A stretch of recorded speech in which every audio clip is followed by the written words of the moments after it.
Oh no, I'm gonna drop them. Hello, welcome to my October reading wrap-up. It's actually Halloween as I'm filming this, hence the spooky low lighting. And just as I sat down to film, got everything all ready, Miso started throwing up. So that was real fun, real spooky. Miso is my cat, if you did not know. Honestly, this reading wrap-up is going to be so on theme for Halloween because it was a spooky month of reading because I could not find a book that I liked. I genuinely just do not know what happened. I could not find anything that I enjoyed. Most of these are 2-star or like 2.5. A couple made it to 4. Nothing made it to 5. One is a 4.5 stars.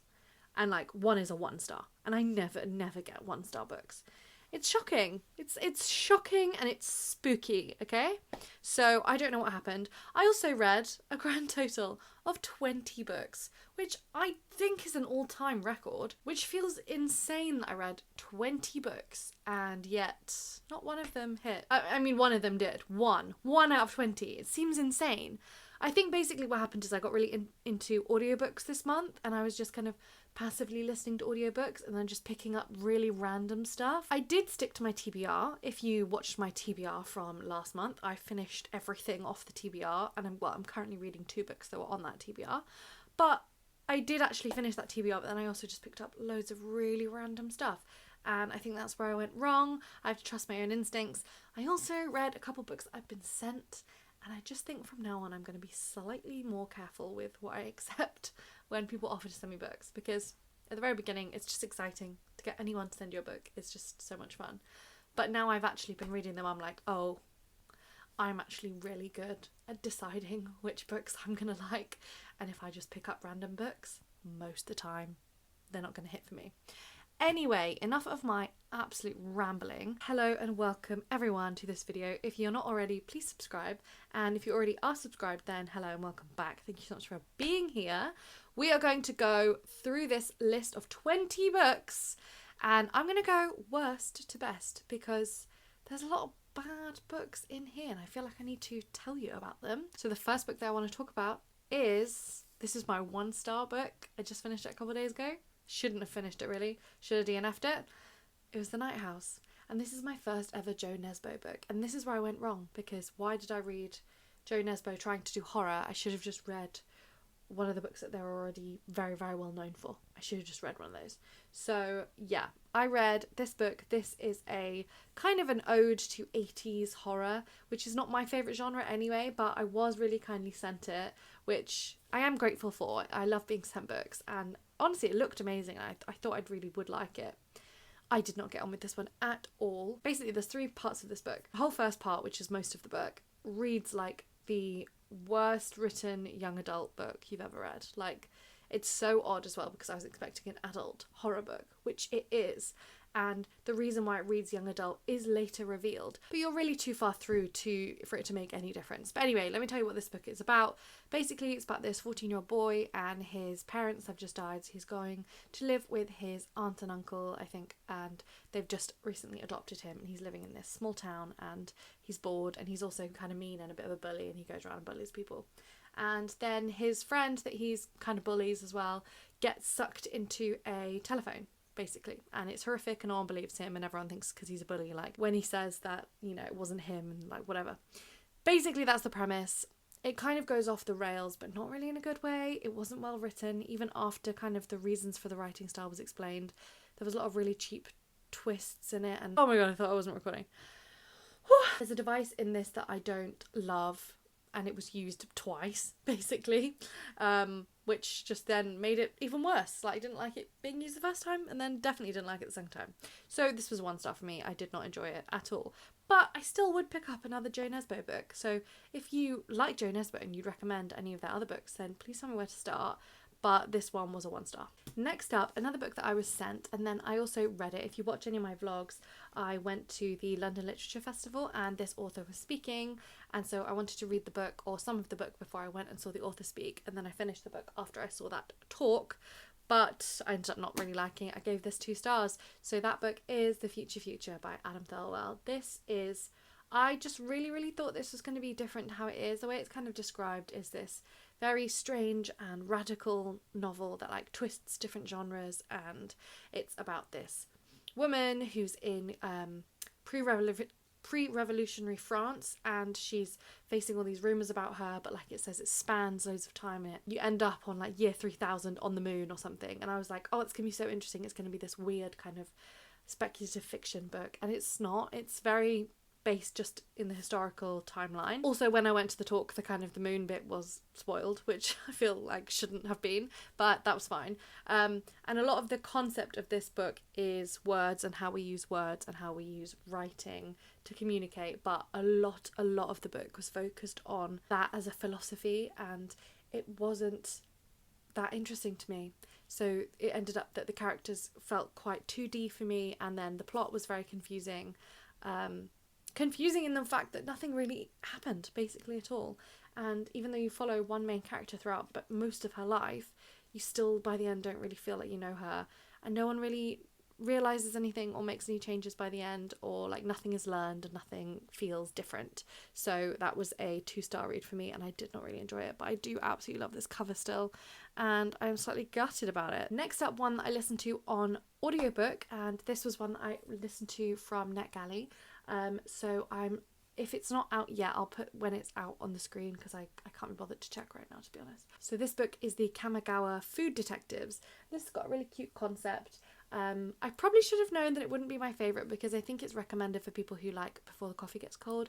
That's not one of my favourite books, but this was kind of a sweet concept of this father-daughter who own this restaurant, and people come to them with these specific ideas or like memories of dishes, like food that they've eaten before in the past, and then they try to recreate it for that person exactly like as they remember it. And I still think that's a really cute concept, and it describes all these different types of cuisines really well as well, and it made me fully like really starving hungry when I was reading it. My issue with the book is you kind of skip from the people coming to the father-daughter couple going, I really want you to make this dish for me, and like I can only remember like that I walked through the woods before I went to a restaurant, and it was 50 years ago, and then like they go away and then they come back and they've made the dish, so you don't get to see any of the like fun actual detective bits of like how did they actually figure this out together. Also, it's kind of like mini little short story chapters of the different cases that they take on. And there's not that much running through the whole book that ties it together, in my opinion. So this was a 2 stars for me. I can see someone enjoying it. It's quite cute and it's quite cozy, but for me there just wasn't enough substance there for it. Okay, next up is actually the book club book that we did this month. And this book, oh my god. Okay, first of all, we're doing our book club discussion tomorrow. Actually, it's going to be the day that I'm uploading this. So if I manage to get it uploaded before 6:30 p.m, come over to TikTok, because we're doing a live show and we all talk about the book club book, and it's really fun and it's lovely. So if you want to join that discussion, please come over to TikTok. But basically, the book that we did for the Reading Around the World book club for October was The Man Who Spoke Snakish. I was so excited for this one. This one I was the most excited for. Like, this is our 3rd book that we've done. The one I was most excited for. And honestly, up until about 50% through, I was loving it. I thought it was going to be at least a 4-star. Like, I was really loving the writing, the themes, the humour. But I literally now cannot give it above a 2 stars because, oh my god, I was traumatised. I was genuinely traumatised by the end of this book. And I'm not going to go into it because we're going to talk about it all tomorrow. And basically, if you're in the book club, please give me a comment below on what you thought of this book and we can discuss it in the comments. But I don't want to give all of my views here now because I want to talk about it. I want to save it all for tomorrow if we're in the book clubs. Oh, but the country that we did for this month was Estonia. And also, if you want to join the Reading Around the World book club, we just picked the book that we're doing for November and I'm really excited about it. We picked Cuba, and the book that we're doing is Havana Year Zero. And it's apparently a slightly lighter book, which we do need. We read along chapter by chapter on Fable, which is really lovely to do. Like, everyone is so lovely on there and it's such a nice time. And then we do a live show at the end of the month where we discuss the book. So if you want to join, come and join us for Cuba. So next up is another audiobook that I listened to via NetGalley. Today's at the Moraki Bookshop. I think that's it. I'm always terrible at remembering titles, especially if I don't have the physical book. But yeah, I listened to this on audiobook. The audiobook was perfectly nice. I gave this 2.5 stars. It was very middle of the road for me. It was basically, it's about this girl and she kind of goes through lots of changes in her life, and basically her whole life gets turned upside down, and then she goes to stay with her uncle who owns this bookshop, and she kind of tries to piece back her life together and learns to love reading and kind of slows down her life. And I enjoy that as a theme. Nothing particularly hit me with this book. Nothing was particularly good. Nothing was really bad either. That's why it's exactly in the middle for me, like a 2.5 stars, because it was cozy, but it didn't like make me really feel anything. Like, I feel like I would almost forget it almost instantly after I'd read it. So it's not going to be one of those ones that stayed with me, and I'm not necessarily going to be like recommending it to that many people. Like, I do think it would work for a specific number of people, and that's all I'll say about that, because I am not that many books through and we have so many to talk about. Next up, I did a buddy read, and I read a Sherlock Holmes with my friend Angeli, and we read A Study in Scarlet. This was also 2.5 stars for me, and that is because this is a weird book in two halves. I thought that this was going to be a Sherlock Holmes story, but no, half the book is just about Mormons, and Sherlock and Watson are not in this book for like literally half of the book. It's so strange. I loved the first half where we actually follow around Sherlock and Watson and we get to see their personalities. The writing's really good, really engaging. I didn't love that the mystery was something like that happened kind of off screen. Like, I like being able to kind of like pick up clues myself. But in general, I loved the whole Sherlock thing. But just like the whole book wasn't really about them at all. Like, they just came back in at the end and it was so odd. So this site's in the half for me because I liked half of the book, and half of the book I was like, what is this? Like, why am I just reading a different book now? Someone did comment as well that The Hand of the Baskervilles is apparently better, a good place to start for Sherlock Holmes, so I'm definitely down to read more, so I might start with that one next. Okay, next up, another book that I read during a reading vlog, but it is a bookshop in Alers. This also I gave 2.5 stars. This one was one of those really short books that feels really long. Like, it felt very, very long, and I think maybe because I was reading it during a 24-hour reading challenge, it felt so long. Basically, there's kind of 3 different timelines, and it's following the establishment of this bookshop, and then also the current timeline is this bookshop closing down. But I just kind of kept waiting for something to pull them together. Basically, my feelings on this is I would have preferred that this would be just a purely non-fiction about that time in Algeria, because that was actually really interesting. Learning about that as a time of history, the politics that was going on, and also it could have been done through the veil of a bookshop, but I feel like there were so many different threads trying to be pulled in, and a lot of the novel aspects of this book I didn't really enjoy. I'm glad that I read it, I'm glad that I learned a bit about Algeria, but I also don't think that this was very well executed for what it was trying to do. Next up, another audiobook that I listened to, also I think on NetGalley, so I will put the release date up here, but this is A Hunger of Thorns, and I won't go too much into it. If you have seen my vlogs, I was listening to this also, and I did review it during my reading vlogs. This was also another 2.5 stars. This one was fun, and it was fine, and it was like a good time while I was reading it, and I was like listening to it and having a good time, but nothing really stood out for me. Basically, the story is about a girl and her best friend from her childhood goes missing, but they've kind of like grown apart as they've become teenagers, and she kind of takes it upon herself to go and rescue her best friend. A lot of the parts I liked about this book were the kind of idea about girlhood and being wild and not letting yourself be tamed, and that was really nice. But basically, this best friend character that the main character was trying to save was just absolutely completely unbearable, like really, really insufferable, and like really obviously insufferable. She was supposed to be insufferable, and it's part of the growth of the main character to realize that she was like doing way too much for this friend, but she realized it way, way, way too late. Maybe even did she realize that that she was doing too much for this person who was so horrible to her? Like, it's not totally clear if she did even realize that. Also, like, there was a lot of world building and a lot of like witchy aspects to the world. So in this world, witches are real and they are quite prevalent, but it's usually like kitchen witches. Like, they can't do like real big serious magic, and it's like quite heavily regulated.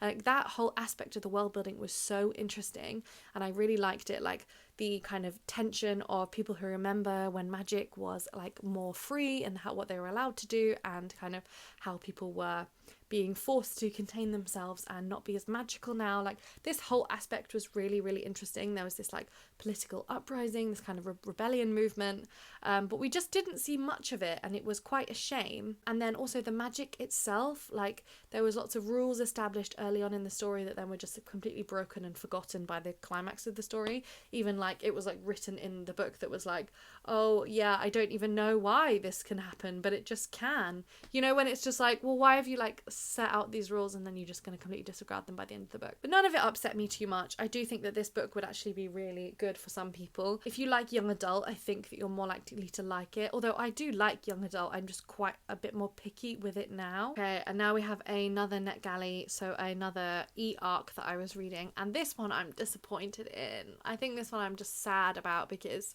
I really, really think that I love this author, so I'm quite upset that I did not end up loving this book, but it is Death Valley by Melissa Broder. I was so excited about this one. I read Milk Fed by Melissa Broder last year, I think, or earlier this year, and I loved it. I really love her humour in her writing, and her concepts are really strange and a bit twisted, and I like the dark humour vibe. Her dialogue especially I think is great, and a lot of that actually is in this book, but this one just really didn't work for me in the same way. And this is about a woman who is kind of facing grief in her life, and her father is ill and her husband is ill as well, and she's also trying to finish a book, so she goes to Death Valley in the desert and basically kind of goes on this hike, and she finds this enormous huge cactus, and then she climbs inside of the cactus, and the adventure continues from there. And I won't really go into it because it's a fun one. Some people would really like this story, but I just think that so many of the decisions from the main character made absolutely no sense, and I can only like suspend my belief so far. And the sad thing is she had this really funny internal monologue as well, which is why it's such a shame that a lot of the other book didn't work for me, because I think that there were aspects of this that I really liked, but you know when you're just like wanting to like smash your head against a wall because a main character keeps doing things that you're just like, well, obviously that's not going to work out and it's not going to be a good idea. That's how I felt with this book, and I got really frustrated with it despite enjoying some of the writing. So I think for me, Melissa Broder is going to be an author that I do still check out, and I'm still curious about her other books. I have not read The Pisces yet, which I think has got very, very mixed reviews, so I'm still wanting to read that one. So yeah, so far she's got one hit and one miss for me, but I'm still kind of interested in her as an author. So yeah, this one was also 2.5 stars for me. Next up, we have finally made it into the 3-star book category, and the book that made it there is Rebel Folklore. So this is a kind of a non-fiction book. I actually really wish that I had the physical copy to show you, because I also think that if I read the physical copy I would have rated it even higher, because it's got these beautiful illustrations in it. But this is a collection of folklore tales about the kind of rebels in folklore history, like the misfits, the people that don't fit in.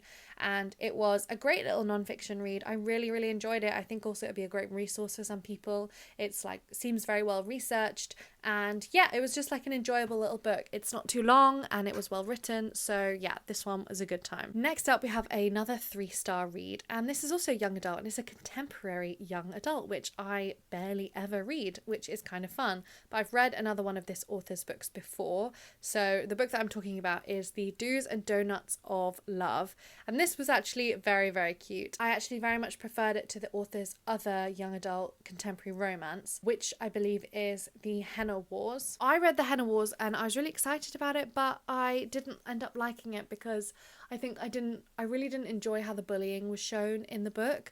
It was really, really brutal bullying, and it just made me really, really sad. And I just don't feel like it was, I don't know, like the narrative thread of the bullying and how it happened and then the resolution afterwards, I didn't enjoy in that book.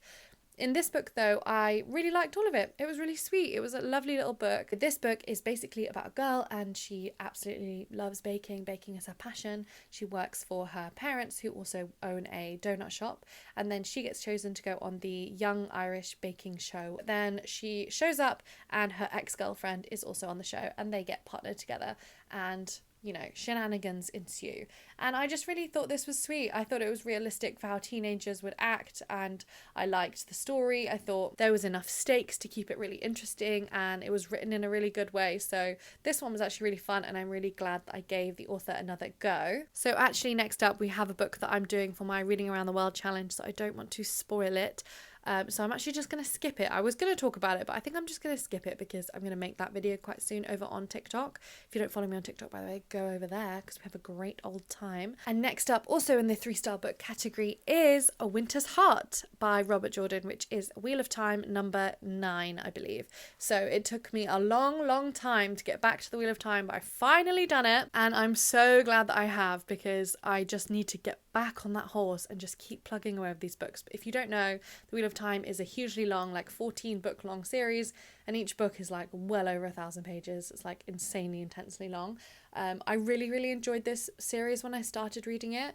Then I got to the slog, which is kind of, well, it's different books for different people, but it's kind of in the middle of the series, and I just took a 2-year break and could not deal with carrying on because it just took me too long. So then I ended up reading The Winter's Heart recently, and I actually enjoyed it more than I thought. I think actually taking a long break was good for me, because part of my issue with these books is the repetition. There's huge amounts of repetition in the plot. So because I'd actually forgotten quite a lot of what happened, I didn't mind the repetition at all. I probably needed it. Usually the ends of these books are better, like they have really good climax, you know, scenes.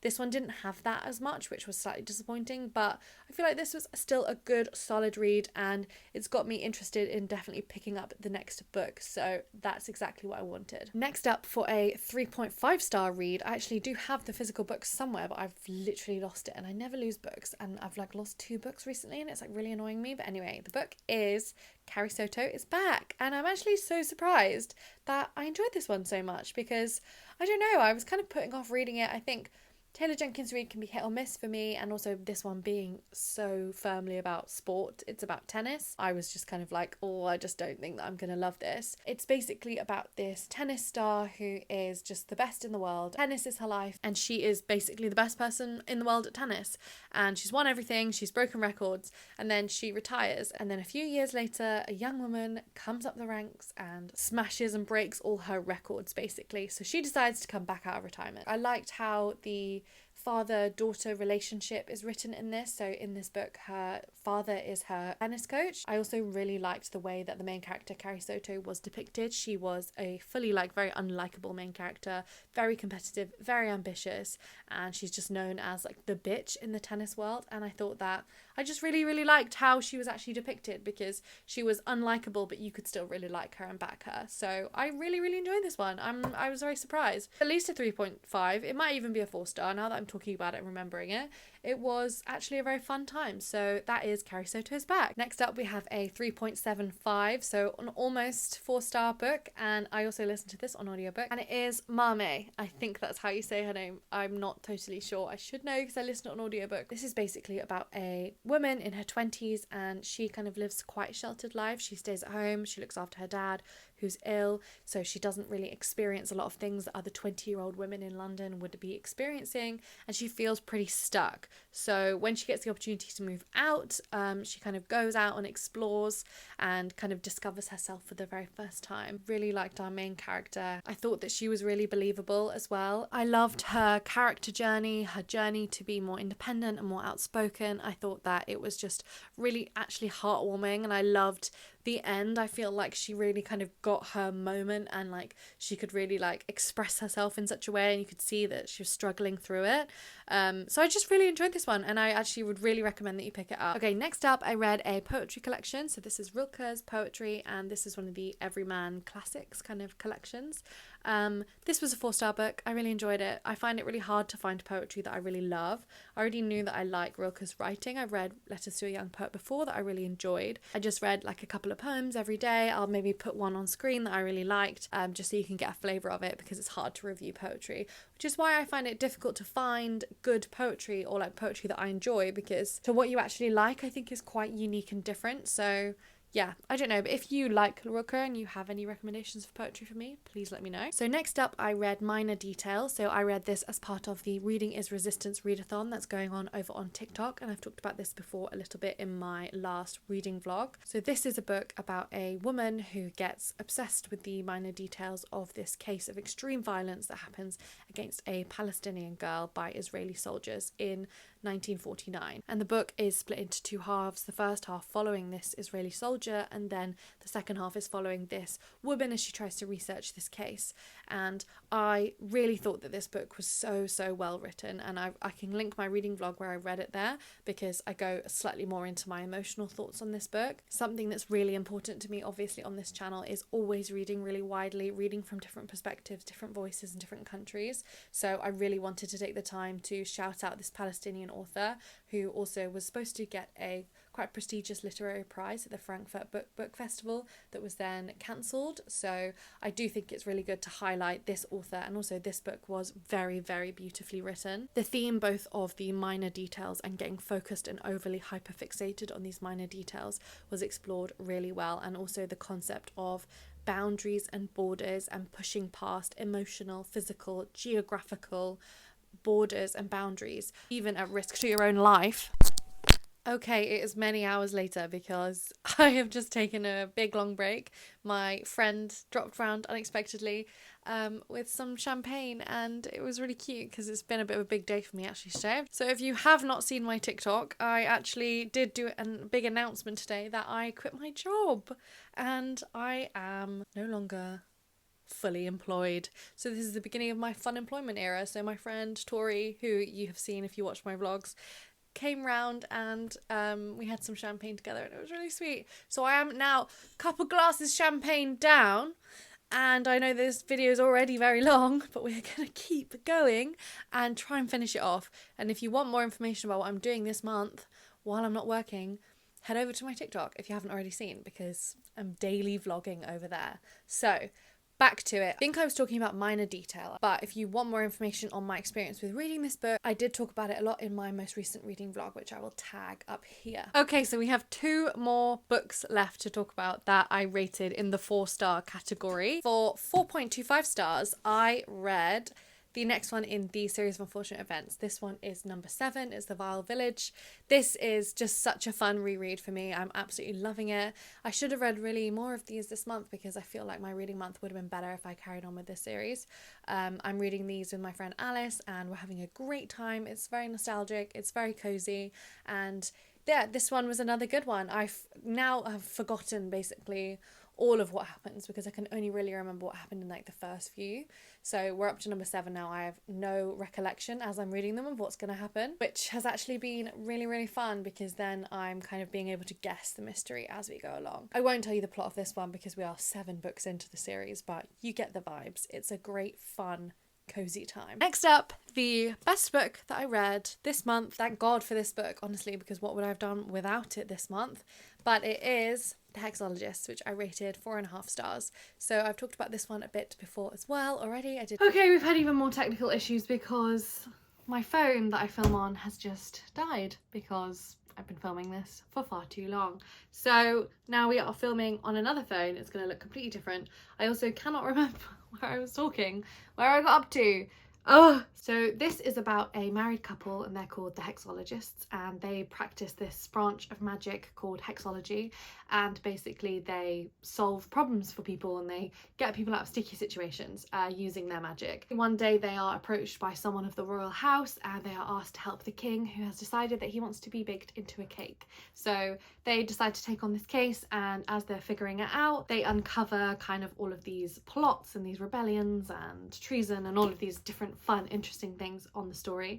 The mystery itself is really fun, but honestly why I enjoyed this book so much is the two main characters that I adored. They have a great humour and wit and banter between the two main characters, and I really just love their dialogue, and I think it's just so unique to read a story from a perspective of a married couple who are so in love. And also just the writing in general I love about Josiah Bancroft's writing is the way he does these mysteries in terms of the narrative is great, but also just the actual writing, like on a granular level. I love his choices, and he's just become one of my favourite writers. I think that he's got such an intricate way of writing, and it's always so interesting, and it's very beautiful, and it feels like it really balances that warmth and funniness and also that kind of profound insight. And yeah, just one of my favourite writers now, I think. So this was the best book that I read this month. So now I'll do just a quick shout out of the 2 books that I am still currently reading that were on my TBR. I'm like 60% through this book now, and it is Eyes, Gut, Throat, Bones. This was such a good choice for the spooky season as well, because these are a collection of short stories and they are so creepy and weird. I'm absolutely loving this book. So they're not all very creepy, but they are all pretty gay and very, very surprising. I just really like how they're written. I'm also just so glad that the book is living up to this absolutely stunning cover. So I really loved the first few stories the most. A couple ones in the middle have been still really good, but less amazing, so it'll depend on the last few stories about how I rate this, but I'm really enjoying it so far. And then very lastly, I just started this book last night and I'm only about 25 pages in, and it is As Long as Lemon Trees Grow, and I just already know this is gonna absolutely break my heart. It's already been really sad in the first 20 pages, which I feel like is an absolute feat. I don't know how it's managed to be so sad in 25 pages, but especially with everything going on right now in Palestine, the topic and everything it's talking about is really hitting home. So I'm only 25 pages in, so I won't give you much more of my thoughts about that. So thank you so much for watching this extremely long and slightly chaotic video. I do now have my glass of fizz here that I'm just gonna have to take a sip of because I feel like I've been frantically trying to finish this video. Please remember to subscribe if you haven't already. It really helps me out and it means so much to me if you have subscribed. And thank you so much for watching this exceedingly long and very rambly monthly wrap up. I'm glad we got it filmed. Cheers to that. Follow me on TikTok to see everything I get up to in my unemployed life, and I'll talk to you again soon. Bye.